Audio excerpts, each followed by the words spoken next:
복된 아침 은혜 주시기로 약속하신 안식의 아침입니다. 오늘도 말씀 들고 말씀 묵상의 자리로 함께 나아가겠습니다. 함께 오늘 묵상하실 말씀은 아모스 9장 11절에서 15절 말씀 제가 봉독하겠습니다. 그날에 내가 다윗의 무너진 장막을 일으키고 그것들의 틈을 막으며 그 허물어진 것을 일으켜서 옛적과 같이 세우고 그들이 에돔의 남은 자와 내 이름으로 일컫는 만국을 기업으로 얻게 하리라. 이 일을 행하시는 여호와의 말씀이니라. 여호와의 말씀이니라. 보라, 날이 이를지라 그때에 파종하는 자가 곡식 추수하는 자의 뒤를 이으며 포도를 밟는 자가 씨 뿌리는 자의 뒤를 이으며 산들은 단 포도주를 흘리며 작은 산들은 녹으리라. 내가 내 백성 이스라엘이 사로잡힌 것을 돌이키리니 그들이 황폐한 성읍을 건축하여 거주하며 포도원들을 가꾸고 그 포도주를 마시며 과원들을 만들고 그 열매를 먹으리라. 내가 그들의 땅에 심으리니 그들이 내가 준 땅에서 다시 뽑히지 아니하리라. 네 하나님 여호와의 말씀이니라. 아멘. 오늘 본문은 아모스에게 보여주신 5 환상 중에 마지막 내용입니다. 아모스 선지는 그동안 메뚜기, 불, 다림줄, 그리고 여름 과일 한 광주리 환상을 소개했었습니다. 이들 환상 모두는 이스라엘이 겪게 될 재앙의 모습들이었습니다. 이제 아모스의 마지막 장인 9장에서는 환상 한 가지를 더 소개하고 회복의 말씀으로 마무리됩니다. 오늘은 마지막 5번째로 소개된 환상의 내용, 그 의미, 그리고 최후 회복의 모습들에 대한 말씀을 잠시 나누려고 합니다. 먼저 마지막 5번째 환상입니다. 이 환상에서 선지자는 주님께서 제단 곁에 서 계시는 모습을 보았습니다. 그 제단 곁에 서 계신 하나님께서 기둥머리를 쳐 문지방이 움직이게 하시고 결국 제단은 무너져 그곳에 있던 모든 자들이 한 사람도 남김없이 죽임을 당한다는 환상입니다. 매우 끔찍하고 두려운 환상이었죠.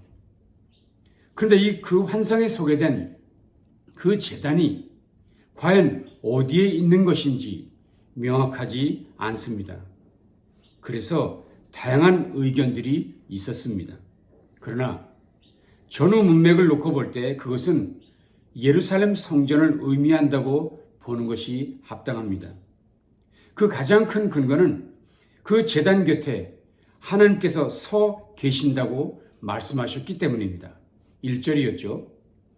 내가 보니 주께서 제단 곁에 서서 이르시되, 제단 곁에 서서 이르시되, 분명 본문은 주께서 제단 곁에 서서 말씀하신다고 하셨습니다. 여러분 생각해 보십시오. 만일 그것이 북이스라엘의 우상의 제단이라면 거기 하나님이 계실 이유가 없는 것이지요.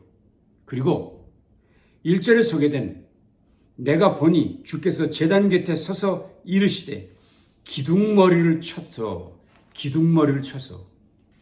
여기 기둥머리를 최초 헬라어 번역 성경인 실십인경에서는 속죄소라고 번역했습니다.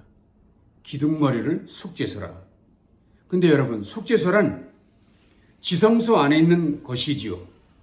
법궤와 더불어 성전의 영혼과도 같은 아주 중요한 곳입니다.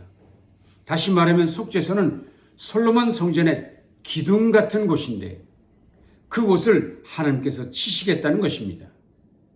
그러니 본문에서 말하는 제단은 예루살렘 성전으로 보는 것이 합당한 것이지요. 더욱 확실한 것은 아모스 9장 후반의 가장 핵심적 회복의 내용인 다윗의 장막 이야기를 통해서 알 수 있습니다. 11절, 12절입니다.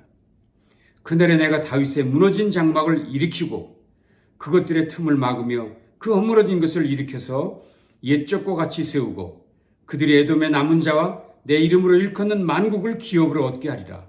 이 일을 행하시는 여호와의 말씀이니라. 이것은 근본적으로 다윗의 왕권 회복을 의미합니다. 무너진 다윗의 장막을 회복하신다는 것이. 자, 그런데 이 본문을 예루살렘 교회 지도자인 야고보가 인용하면서 놀라운 해석을 합니다. 사도행전 16장의 말씀입니다. 선지자들의 말씀 이와 일치하도다. 기록된 바 이후에 내가 돌아와서 다윗의 무너진 장막을 다시 지으며 그 허물어진 것을 다시 지어 일으키리니 이는 그 남은 사람들과 내 이름으로 일컬음을 받는 모든 이방인들로 주를 찾게 하려 함이라 하셨으니. 무슨 말씀인가요? 마지막 날에는 남은 자들과 모든 이방인들이 주를 찾게 되는데 그 일은 다윗의 무너진 장막이 회복되는 일을 통해서 이루어진다는 것입니다. 그러니 분명 본문에서 말하는 제단은 예루살렘 성전이라 할 수 있는 것이지요. 자, 그렇다면 왜 하나님께서 아모스에게 예루살렘 성전 제단 회파 환상을 보여주셨을까요? 왜 하필이면 성전 회파의 장면을 환상으로 보여주셨을까요? 우리는 그 이유가 무엇인지를 깊이 생각해 볼 필요가 있습니다.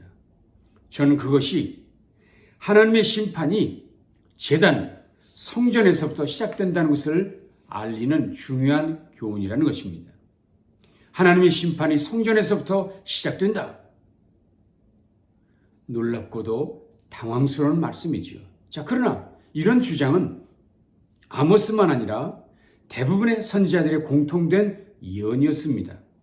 대표적으로 에스겔을 보시겠습니다. 에스겔 9장 말씀입니다. 여호와께서 이르시되 너는 예루살렘 성읍 중에 순행하여 그 가운데서 행하는 모든 가증한 일로 말미암아 탄식하고 우는 자의 이마에 표를 그리라 하시고 그들에 대하여 내 귀에 이르시되 너희는 그를 따라 성읍 중에 다니며 불쌍히 여기지 말며 국률을 베풀지 말고 쳐서 늙은 자와 젊은 자와 처녀와 어린이와 여자를 다 죽이되 이마에 표 있는 자에게는 가까이 하지 말라. 내 성소에서 시작할지니라. 내 성소에서 시작할지나 하심에 그들이 성전 앞에 있는 늙은 자들로부터 시작하더라. 무슨 말씀인가요? 하나님의 심판이 성소에서부터 시작된다 하신 것입니다. 하나님의 심판이 성소에서부터 시작된다. 뿐만 아니라 신약에서 베드로가 이 사실을 다시 말씀합니다. 베드로전서 4장 17절입니다. 하나님의 집에서 심판을 시작할 때가 되었나니. 하나님의 집에서 심판을 시작할 때가 되었나니. 그렇습니다. 이스라엘의 멸망의 시작 출발지는 하나님의 집 성전이라는 것입니다. 자, 그렇다면 이 말씀의 의미가 무엇일까요? 그것은 나라가 망하는 것과 하나님의 백성 간에 깊은 관계가 있다는 것.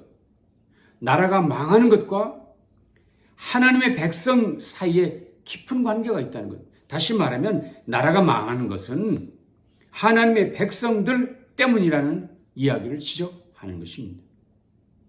우리는 그 예를 소돔과 고모라의 멸망에서 찾아볼 수 있습니다.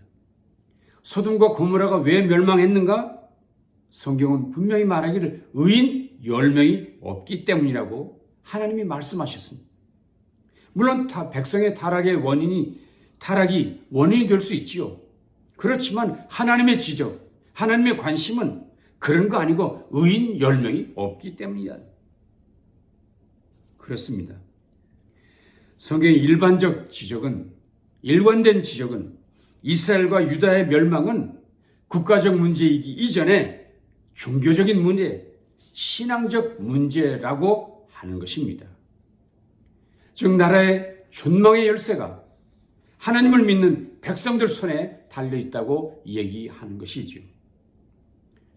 특별히 에스겔 선지는 하나님의 백성 중에서도 특별한 사람에게 책임이 있다고 구체적으로 밝혀주었습니다. 내 성소에서 시작할지니라 하심에 그들이 성전 앞에 있는 늙은 자들로부터 시작하더라. 늙은 자들로부터 시작하더라. 메시지 성경은 이렇게 말했습니다. 그들은 성전 앞에 있는 지도자들부터 지도자들부터 죽이기 시작했다. 성전에서 봉사하는 직분자들에게 책임이 있으니 그들부터 심판하시겠다는 이야기입니다. 정말 두렵고 놀라운 일입니다. 물론 어떤 분은 이렇게 얘기하시겠죠. 이런 일은 신정일치 국가에서나 가능한 일이지 오늘날 민주국가에서는 불가능하다. 이런 말을 하실 수 있을 것입니다. 그러나 우리 신앙인들은 그렇게 생각하지 않습니다. 적어도 우리는 확신하는 거 있습니다.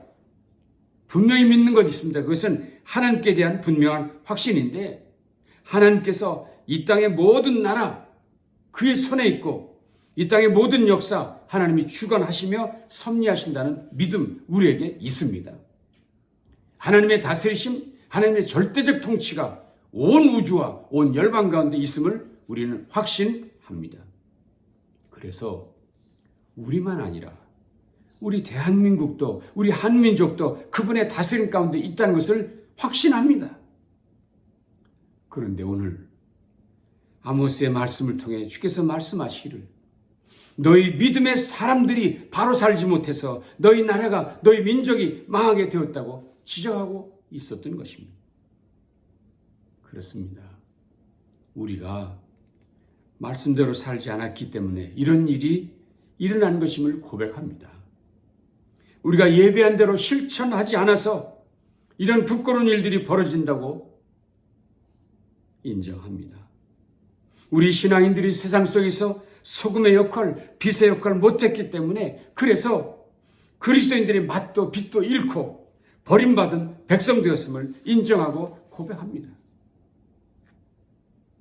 그래서 지금이라도 나 한 사람이라도 우리 공동체라도 이 국가의 위기 앞에서 엎드려 회개하며 통회하는 사람 되기를 원하는 것입니다. 이 모든 국가적 재앙의 원인이 저를 비롯한 우리 성도들에게 있음을 고백하며 회개하는 일이 온 땅에 가득할 때 하나님께서는 결국 자비를 베풀어 줄 것을 믿습니다. 저는 그 믿음을 오늘 아모스 마지막 부분에서 분명히 확신하게 되었습니다. 자, 마지막 부분을 보시죠. 보라, 주 여호와의 눈이 범죄한 나라를 주목하노니 내가 그것을 지면에서 멸하리라. 그러나 야곱의 집은 온전히 멸하지는 아니하리라. 여호와의 말씀이니라. 보라, 내가 명령하여 이스라엘 족속을 만국 중에서 체질하기를 채로 체질함같이 하려니와 그 한 알갱이도 땅에 떨어지지 아니하리라.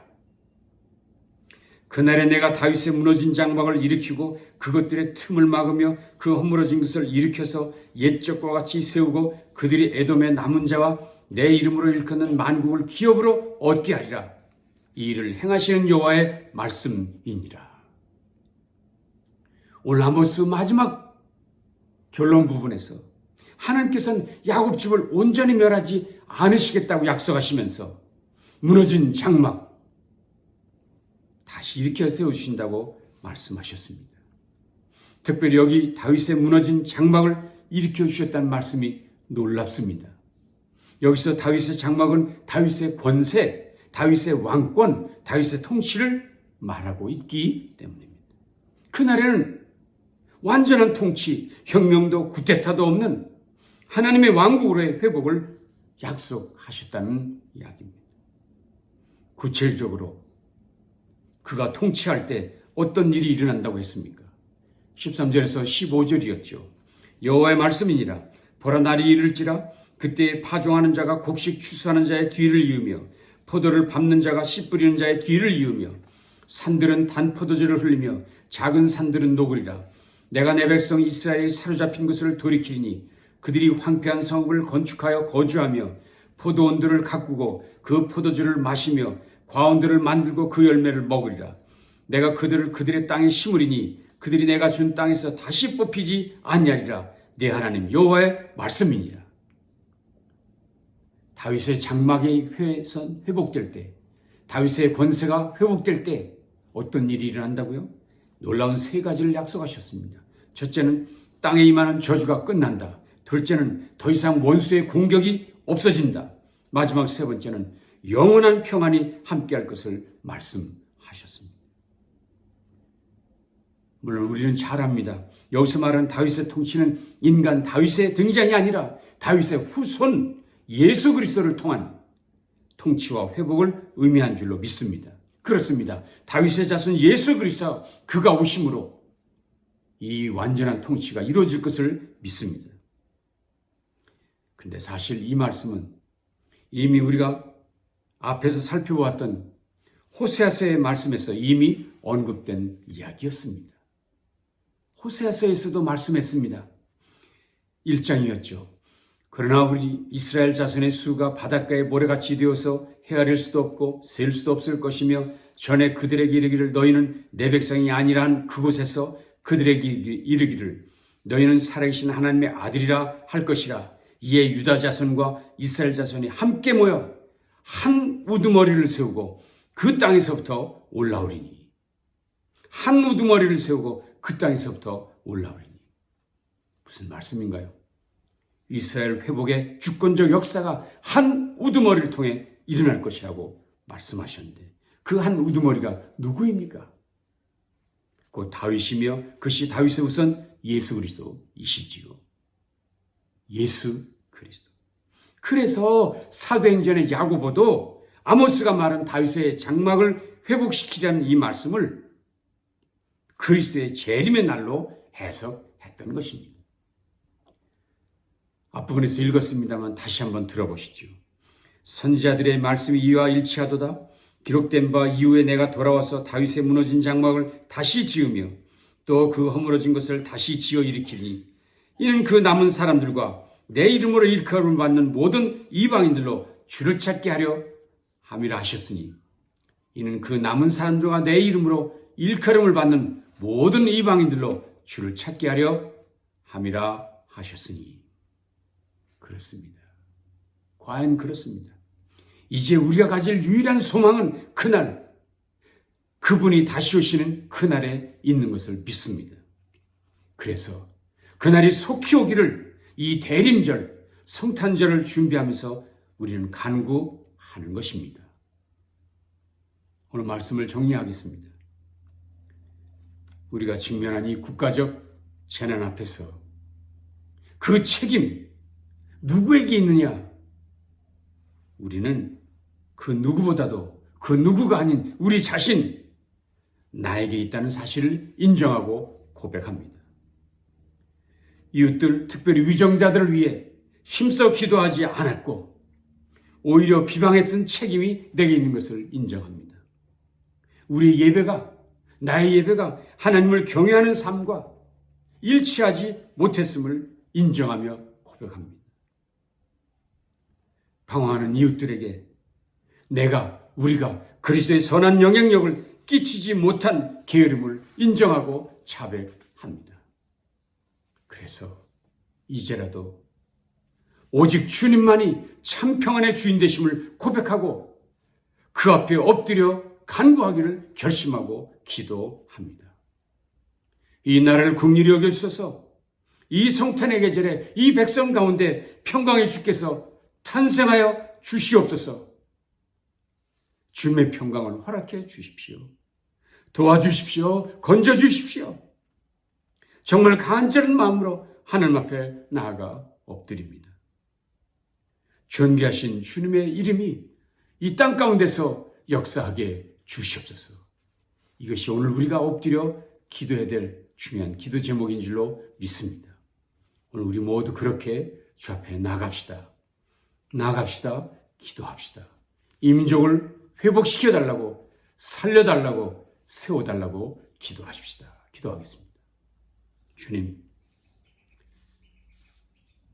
우리의 부족함과 우리의 죄악이 이 땅에, 이 나라의 재앙으로 임하게 되었음을 인정하고 고백합니다. 우리가 기도하지 못한 것, 우리가 말씀에 합당한 삶을 살지 않은 것, 우리가 예배와 일치하는 삶을 살지 않은 것, 이 모든 것이 이 재앙의 원인인 것을 깨닫고 고백합니다.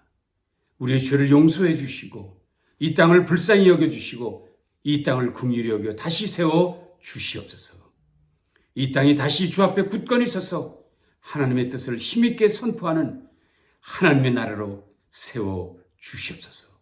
이 성탄의 계절에, 이 대림절 기간에 주께서 친히 임재하시고 큰 은혜 허락해 주시옵소서.